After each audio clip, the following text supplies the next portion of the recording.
এই হাতটিতে দুর্দান্ত কয়েকটি সংকেত থাকা সত্ত্বেও উন্নতি নেই কেন দেখুন। এই যে একটি ট্রায়াঙ্গেল, রাহু ট্রায়াঙ্গেল, আবার এই রাহু চন্দ্র থেকে একটি ভাগ্যরেখা উথিত হয়ে এখানে আরও একটি ট্রায়াঙ্গেল জন্ম নিয়েছে, এবং চন্দ্র থেকে যে ভাগ্যরেখাটি উথিত হয়েছে তার গোড়ায় কিন্তু একটি চতুর্ভুজ সৃষ্টি করেছে।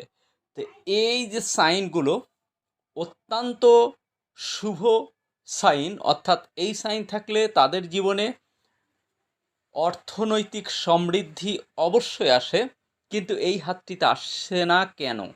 কেন এই শুভ সংকেতগুলো থাকা সত্ত্বেও এই জাতক শুভ অবস্থানে পৌঁছাতে পারছে না, বা অর্থনৈতিক সমৃদ্ধি বা কর্ম সফলতা আনতে পারছে না?